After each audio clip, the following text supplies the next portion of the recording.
Existe um momento na vida de todo ser humano em que Deus para de falar baixinho. Ele já falou pela consciência, já falou pelas circunstâncias, já falou por aquele aperto no peito que você sentiu quando pecou e tentou fingir que estava tudo bem.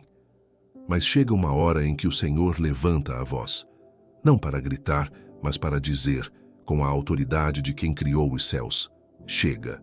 E é sobre isso que eu preciso conversar com você agora, porque talvez você esteja vivendo sem perceber exatamente esse momento. Charles Spurgeon, o homem que ficou conhecido como o príncipe dos pregadores, dizia que a graça de Deus é paciente, mas não é ingênua. Ele pregava que o Senhor suporta o pecador por um tempo determinado, esperando o arrependimento, mas que essa espera tem um propósito e, principalmente, tem um limite. Spurgeon costumava lembrar seus ouvintes de que a misericórdia divina não é fraqueza, é uma força que escolhe esperar. E quando essa espera termina, alguma coisa muda para sempre na vida de quem foi advertido e não ouviu.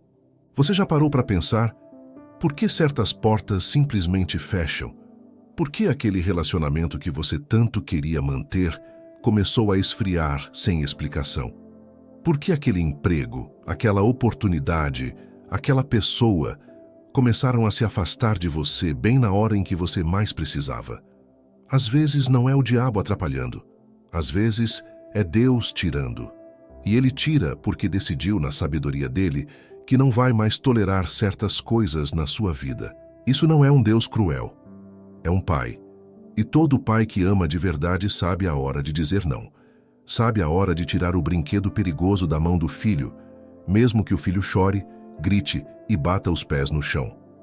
O livro de Hebreus, no capítulo 12, a partir do versículo 6, diz que o Senhor disciplina a quem ama e castiga todo filho que recebe. Não é rejeição, é a prova mais clara de que ele não desistiu de você, mas também não vai mais fingir que não viu. Pense num pai que vê o filho brincando perto de um precipício. No começo ele chama, adverte, chama de novo, mas se o filho continua se aproximando da beira, chega o momento em que esse pai corre, segura o braço do filho com força e o puxa para longe, mesmo que doa, mesmo que o menino chore de susto. Foi assim que Davi descreveu a mão de Deus sobre a vida dele no Salmo 32. Enquanto calou, os ossos se consumiram, mas quando confessou, a mão pesada se tornou leveza. Deus pesa a mão justamente quando o silêncio já durou tempo demais. Eu quero te mostrar ao longo deste vídeo 7 coisas que Deus simplesmente não vai mais tolerar na vida de quem Ele chamou para si. Não é uma lista de regras religiosas, não é para te fazer sentir condenado. É para te acordar porque tem gente vivendo anos e anos numa zona de tolerância que já acabou há muito tempo, e a pessoa nem percebeu que o aviso já passou. A primeira coisa que preciso te dizer é sobre a mornidão do coração. Aquele estado de quem nem está totalmente entregue a Deus, nem totalmente fora. É o cristão que ora quando dá vontade, que lê a Bíblia quando sobra tempo, que fala de Jesus quando é conveniente e cala quando custa alguma coisa. O livro do Apocalipse, no capítulo 3, é claro. O Senhor prefere o frio ou o quente, porque o morno ele vomita da boca. Essa palavra é forte de propósito. Deus não quer meio coração. Ele quer inteiro, ou prefere que você seja honesto o suficiente para admitir que ainda não decidiu.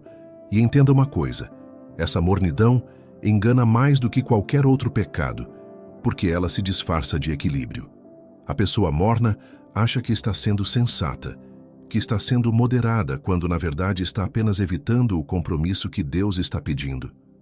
Spurgeon pregava que um coração dividido é pior que um coração declaradamente rebelde, porque o rebelde, ao menos, sabe onde está. O morno vive numa névoa espiritual, achando que tem tempo de sobra, sem saber que o tempo de tolerância de Deus para essa condição está muitas vezes mais curto do que se imagina. Lembra da parábola das 10 virgens no Evangelho de Mateus, capítulo 25? 5 delas levaram óleo de reserva, 5 não levaram. Todas dormiram, todas esperaram, todas pareciam iguais por fora. A diferença só apareceu quando o noivo chegou de surpresa no meio da noite e algumas descobriram tarde demais que a lâmpada estava apagando. A mornidão é exatamente isso, uma aparência de fé que só é testada quando o inesperado bate à porta. E muita gente descobre, no dia mais difícil da vida, que viveu anos de religião sem nunca ter entrado, de fato, na intimidade. Talvez você esteja sentindo, agora mesmo, que essa palavra bateu em algum lugar dentro de você.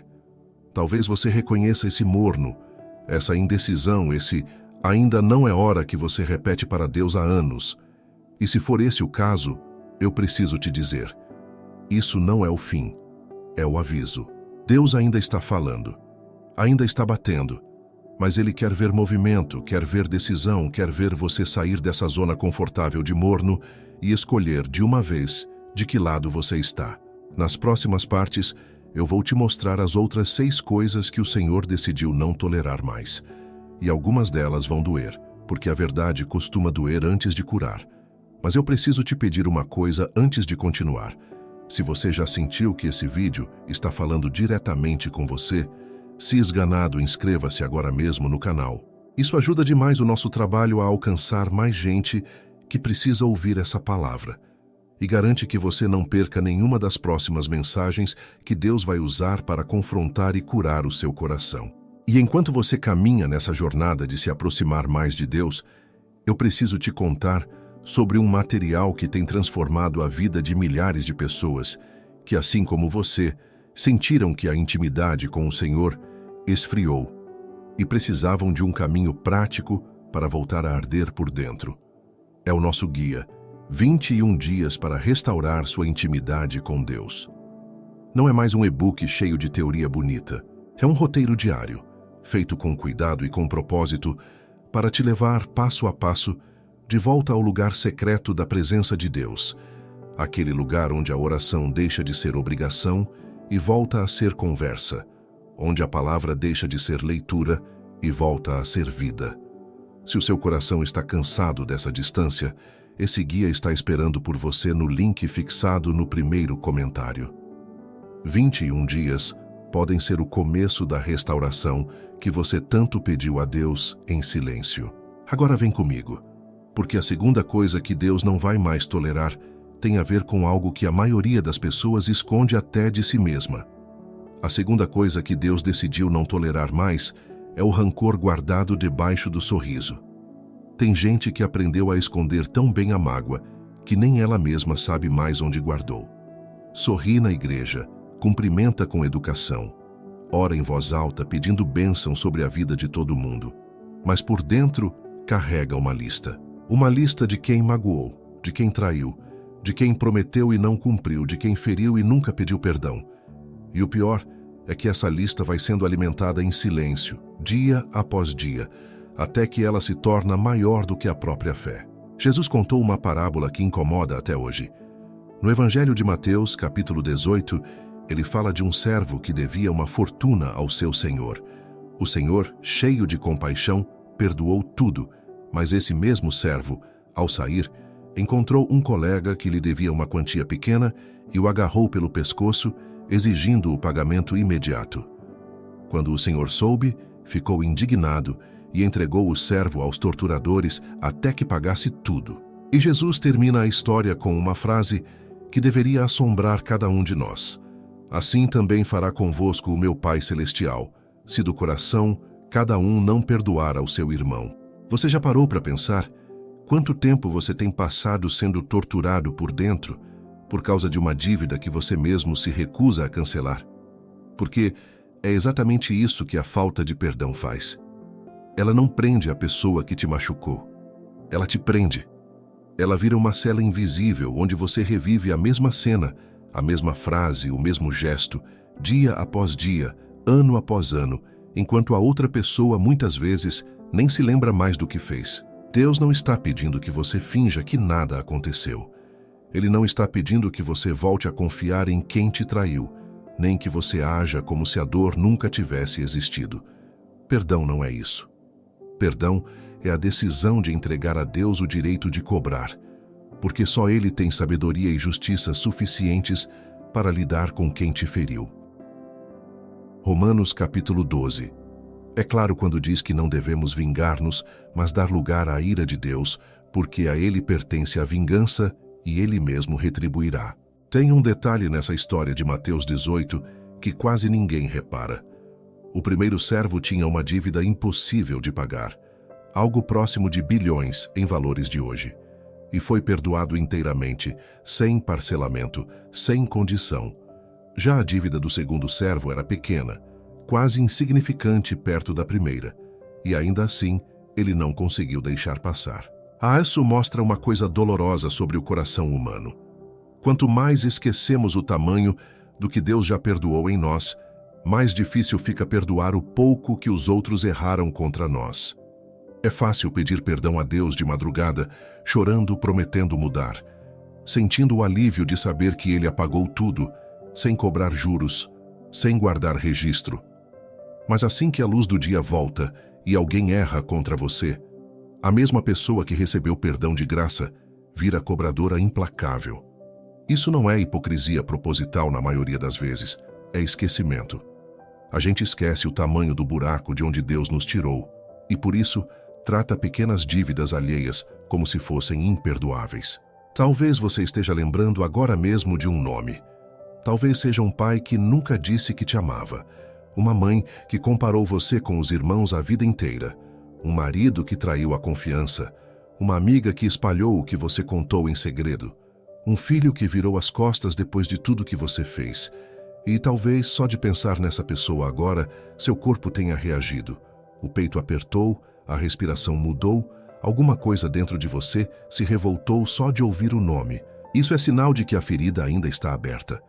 E Deus está te chamando para fechá-la, não para deixar cicatriz, mas para libertar.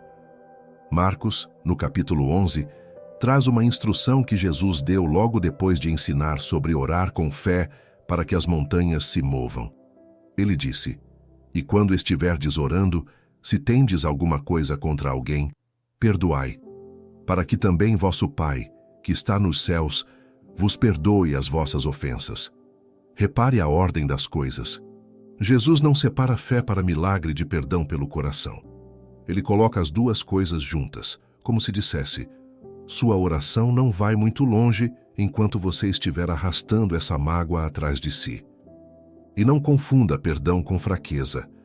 Perdoar não significa que você foi ingênuo, nem que o que aconteceu com você não teve importância.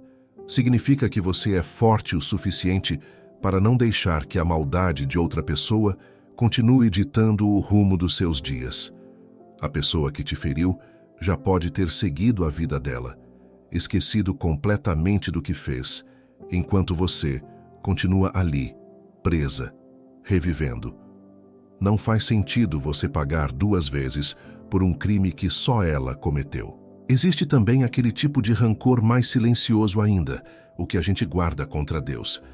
Aquela mágoa disfarçada de dúvida, quando a oração não foi respondida do jeito que você esperava, quando a cura não veio, quando o casamento acabou, quando a pessoa que você tanto pediu a Deus para salvar partiu sem dar sinal de arrependimento. E no fundo, uma parte de você guarda uma cobrança silenciosa contra o próprio Senhor.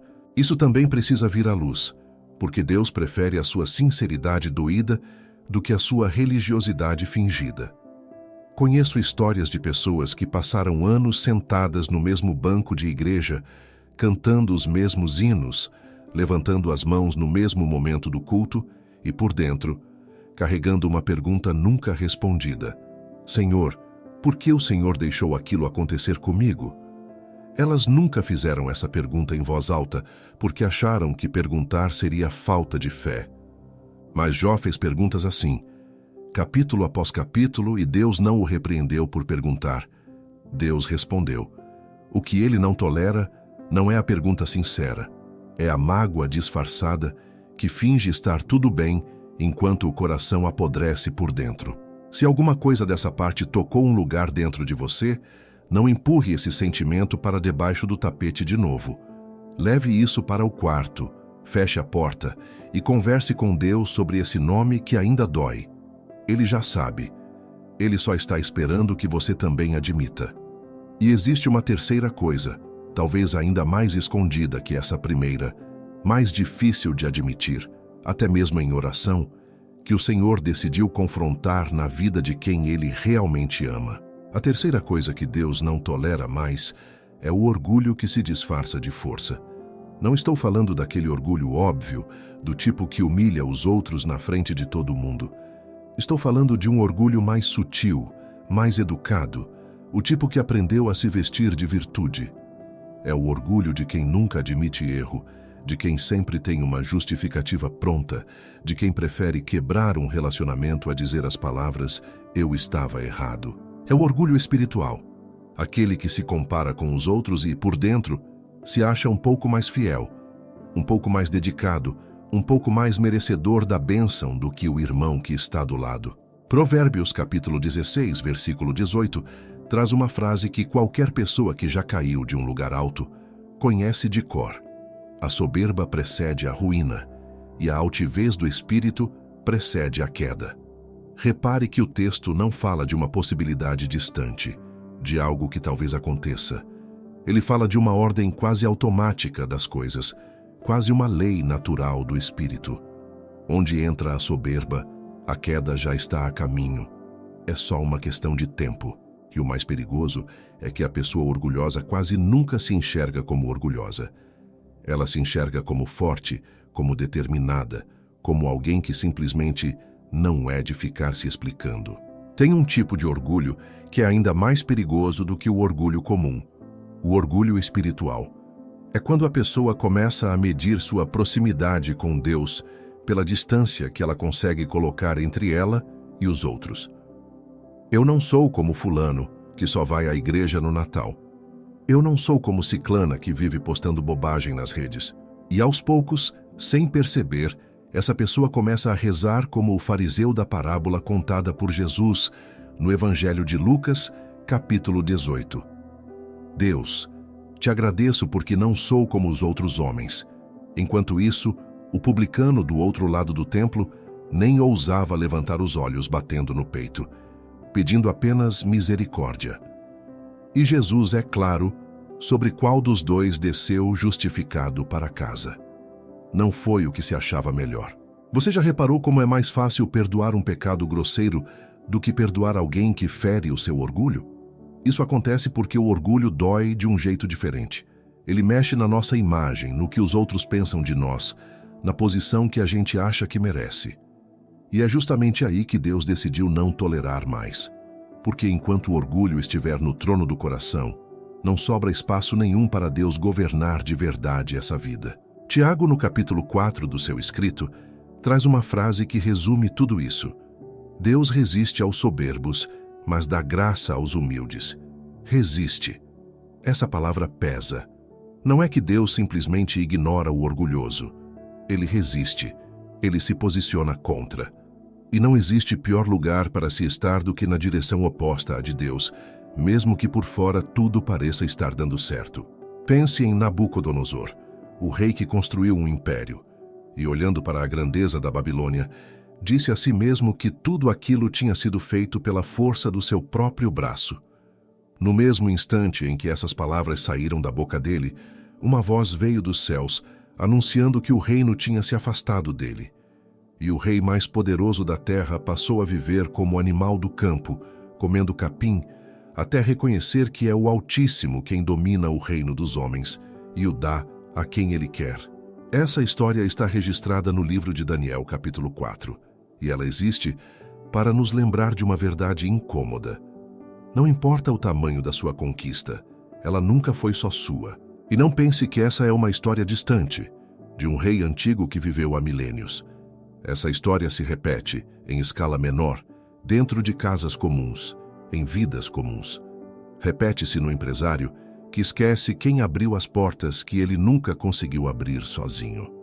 Repete-se no pastor que começa a acreditar que o crescimento da igreja depende do seu próprio talento e não da graça que ele apenas administra. Repete-se em qualquer pessoa que, num momento de sucesso, esquece de olhar para cima e agradecer, e passa a olhar apenas para o espelho, satisfeita com o que vê. Talvez você não tenha construído um império de tijolos ou de dinheiro, Mas talvez você tenha construído aos poucos uma imagem. Uma imagem de pessoa que nunca erra, que sempre aconselha e nunca precisa de conselho, que sempre ora por todo mundo e nunca admite que também precisa de oração. E essa imagem virou uma prisão, porque agora você tem medo de mostrar fraqueza, medo de pedir ajuda, medo de que alguém descubra que, por trás da força toda, existe uma pessoa cansada, machucada, precisando desesperadamente de alguém que a segure. Já vi gente assim nos bastidores da própria igreja. Pessoas que aconselham casais em crise, enquanto o próprio casamento está desmoronando em silêncio dentro de casa. Pessoas que oram publicamente por cura, enquanto escondem um diagnóstico que têm medo até de dizer em voz alta. Não é hipocrisia no sentido mais cruel da palavra. Na maioria das vezes é medo. Medo de decepcionar quem espera que elas sejam fortes o tempo todo. Mas Deus nunca pediu que você fosse forte o tempo todo. Ele pediu que você fosse verdadeiro. Deus não está interessado na sua imagem. Ele está interessado no seu coração real, o debaixo dos panos, aquele que só Ele enxerga quando você fecha a porta do quarto. Primeira carta de Pedro, capítulo 5, versículo 6, traz o convite. Humilhai-vos, pois, debaixo da potente mão de Deus, para que Ele, a seu tempo, vos exalte.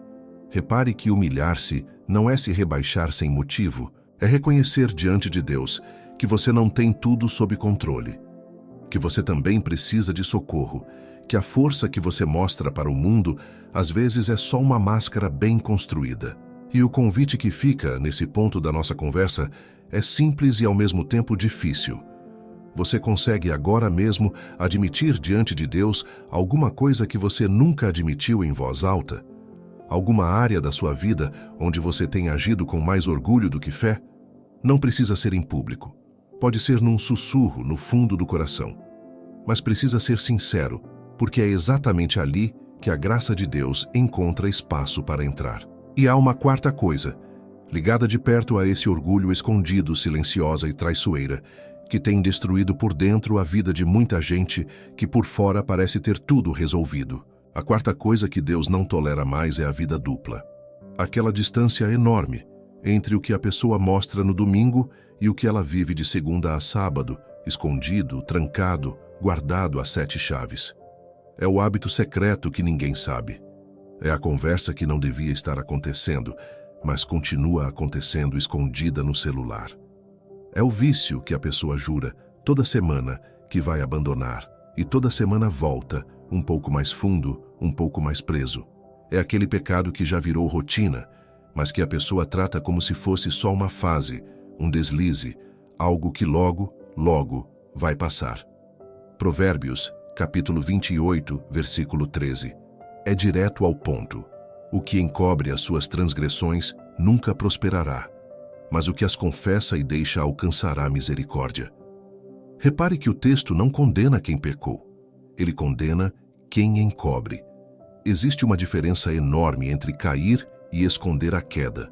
Todo mundo cai. O problema é quando a pessoa decide construir uma vida inteira em cima do disfarce, gastando mais energia escondendo o pecado do que teria gasto se simplesmente tivesse enfrentado ele com honestidade diante de Deus. Você se lembra da história de Acã no livro de Josué, capítulo 7? O povo de Israel, depois de conquistar Jericó com uma vitória impressionante, apanhou de uma cidadezinha pequena chamada Ai. Josué ficou sem entender, caiu com o rosto em terra diante de Deus, perguntando o porquê daquela derrota. E a resposta veio: havia pecado escondido no meio do povo. Um homem, Acã, tinha roubado objetos de prata, ouro e uma capa valiosa e escondido tudo debaixo da própria tenda. Um pecado, uma pessoa, escondido debaixo da terra.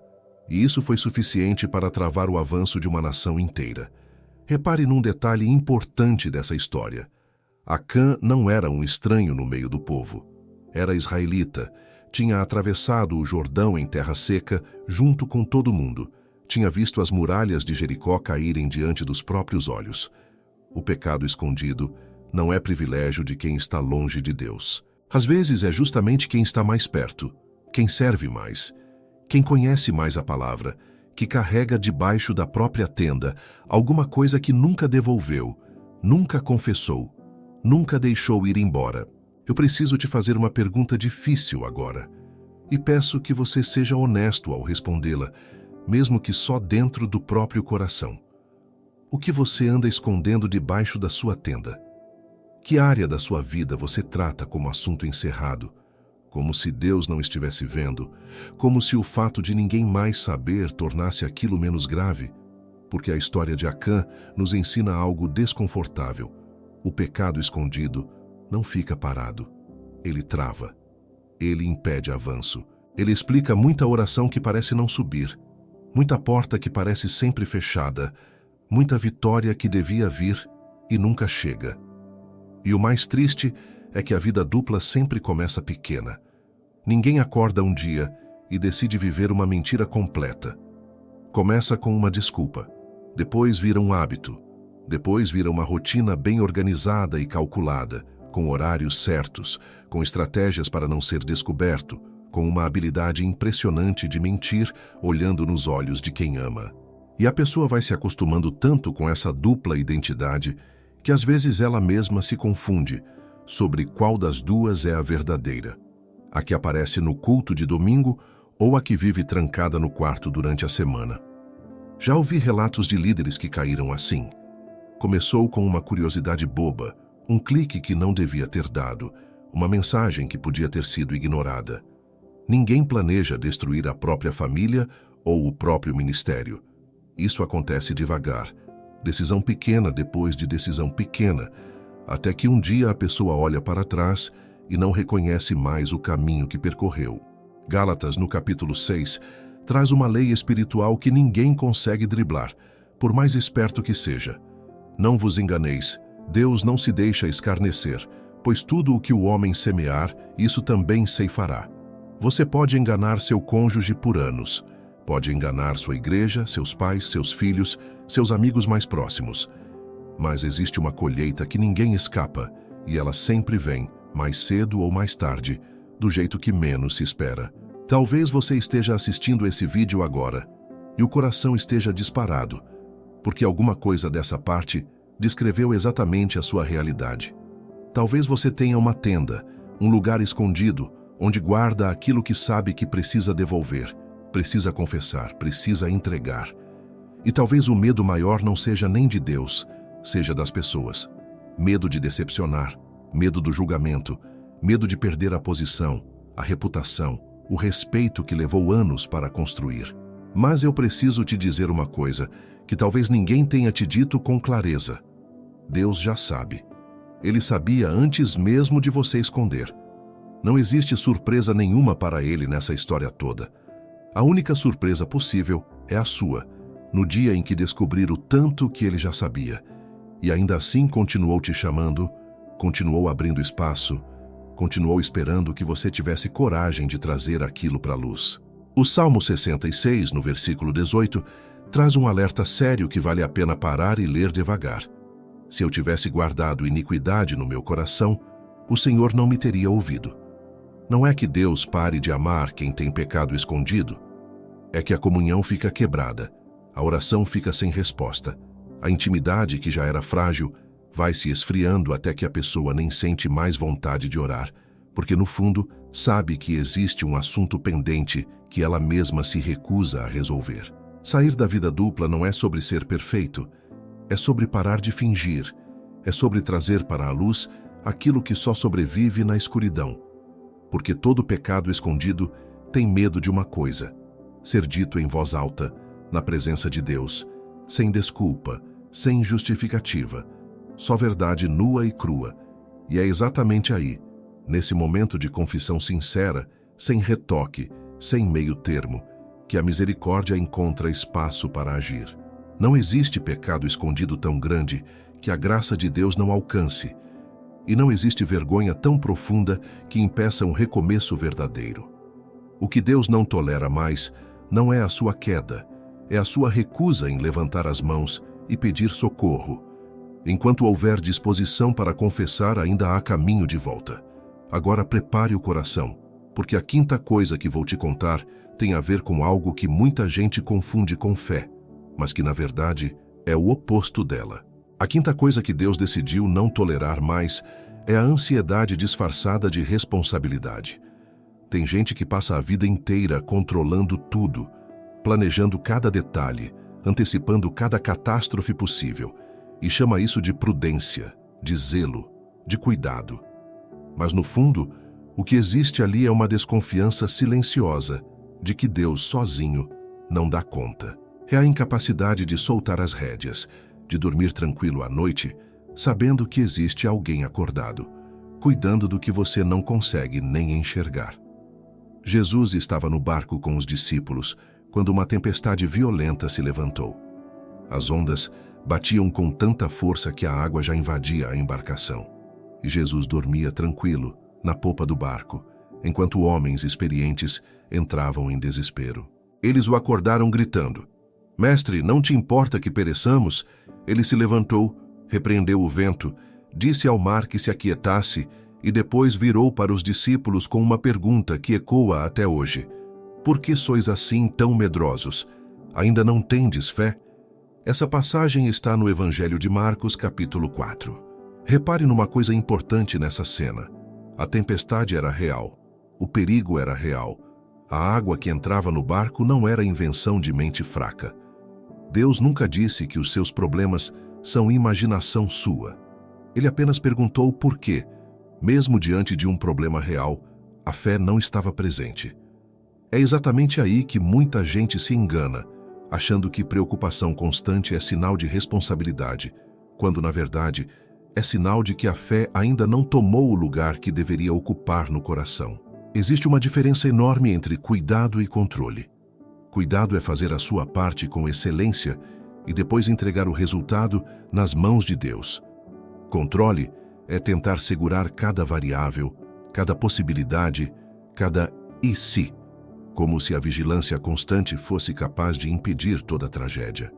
Só que ninguém tem esse poder, nem você, por mais organizado e cuidadoso que seja. E insistir em controlar o que só Deus controla é, no fundo, uma forma bem disfarçada de descrença. Filipenses capítulo 4, versículo 6, traz a receita: "Não andeis ansiosos por coisa alguma. Antes, as vossas petições sejam em tudo conhecidas diante de Deus, pelo culto racional e pela oração e súplicas, com ação de graças." A instrução não é ignorar o problema ou reprimir a preocupação na força de vontade. É converter a ansiedade em oração, repetidas vezes, quantas forem necessárias. Primeira carta de Pedro, capítulo 5, versículo 7, reforça: "Lançando sobre ele toda a vossa ansiedade, porque ele tem cuidado de vós." Lançar é um gesto de entrega, muitas vezes repetido no mesmo dia, porque a preocupação sempre volta tentando retomar o que você já havia entregado. Fé, nesse sentido, não é um ato único, feito uma vez e esquecido. É uma prática diária, quase uma disciplina de devolver a Deus o que a ansiedade insiste em roubar de volta. E ligada de perto a essa ansiedade está a sexta coisa que o Senhor não tolera mais: a murmuração constante. É o hábito de reclamar de tudo, de enxergar primeiro o que falta antes de enxergar o que já foi dado, de comparar a própria travessia com a travessia dos outros e sempre sair perdendo nessa comparação. É viver narrando em voz alta ou em pensamento a lista interminável do que Deus ainda não fez, esquecendo completamente da lista bem mais longa do que ele já fez. O povo de Israel saiu do Egito debaixo de uma nuvem visível, atravessou o Mar Vermelho em terra seca, comeu maná todos os dias no deserto e mesmo assim reclamava. Reclamava da comida, reclamava da água, reclamava da liderança, reclamava da demora. E o livro de Números, capítulo 14, registra algo sério. Por causa dessa murmuração constante, uma geração inteira que poderia ter entrado na terra prometida morreu no deserto sem nunca alcançar a promessa. Não foi o pecado grosseiro que os impediu de entrar. Foi a reclamação repetida, dia após dia, que revelava um coração incapaz de confiar mesmo diante dos milagres mais evidentes. E talvez o mais grave dessa história não seja a reclamação em si, Mas o que ela revela sobre a memória espiritual do povo? Eles tinham visto o mar se abrir. Tinham comido o pão que caía do céu todas as manhãs, e ainda assim, cada nova dificuldade apagava, como se fosse borracha, tudo o que Deus já tinha feito antes. É exatamente isso que a murmuração faz na nossa própria vida. Apaga o milagre de ontem para reclamar da falta de hoje. Primeira carta aos Coríntios, capítulo 10, cita justamente essa geração como exemplo para nós, alertando para que não murmuremos como alguns deles murmuraram. Isso quer dizer que reclamar não é um detalhe pequeno, sem importância espiritual. É um hábito que revela aos poucos o quanto realmente confiamos em Deus, porque quem confia de verdade agradece mesmo no meio da espera. Quem confia de verdade consegue ver o maná do dia, mesmo sonhando com a terra prometida que ainda não chegou. Talvez você reconheça esse hábito em você mesmo. A facilidade de listar tudo que está errado antes de lembrar de qualquer coisa que está certa. O corpo que ainda funciona, mesmo com as dores. A família que, com todos os defeitos, ainda está por perto, ainda ao seu lado. O teto sobre a cabeça, a comida na mesa todos os dias, o fôlego de cada manhã que acorda. Deus está pedindo que você troque a queixa pelo louvor, não porque tudo esteja perfeito, mas porque a gratidão é o solo onde a fé cresce forte e saudável, enquanto a murmuração é o veneno que a sufoca antes mesmo de brotar. Existe uma diferença enorme entre reconhecer um problema e viver instalado nele. Você pode nomear a dificuldade, chorar por ela, até pedir ajuda para resolvê-la, sem precisar transformar isso em um discurso repetido todos os dias para todo mundo que cruzar seu caminho. Porque no fim, quem ouve essa queixa repetida também vai se cansando, e a pessoa que reclama demais acaba, sem perceber, afastando justamente as pessoas que poderiam apoiá-la nos dias mais difíceis. É um ciclo cruel. Quanto mais a pessoa reclama, mais sozinha ela fica, e quanto mais sozinha fica, mais motivo parece ter para reclamar. Se essas duas coisas, a ansiedade escondida e a murmuração constante, descreveram algum pedaço da sua rotina nos últimos meses, não sinta vergonha, sinta urgência. Porque existe ainda uma última coisa que eu preciso te contar, a mais séria de todas, aquela que resume, de certa forma, tudo o que conversamos até aqui. E ela vem logo a seguir, para fechar essa palavra que Deus está trazendo diretamente ao seu coração. E a sétima coisa, a mais séria de todas, é adiar a decisão. É ouvir tudo isso, sentir o coração tocado e mesmo assim dizer, depois eu resolvo. Deus não tolera mais o adiamento. Ele quer a sua resposta agora, não amanhã. Se esta palavra tocou você, comece hoje mesmo os 21 dias que podem restaurar sua intimidade com Deus. O guia está no link fixado no primeiro comentário. Obrigado por caminhar comigo até aqui. Se inscreva no canal, deixe seu like, conte nos comentários qual dessas 7 coisas mais tocou o seu coração. E continue com a gente nos próximos vídeos que já estão aparecendo na sua tela.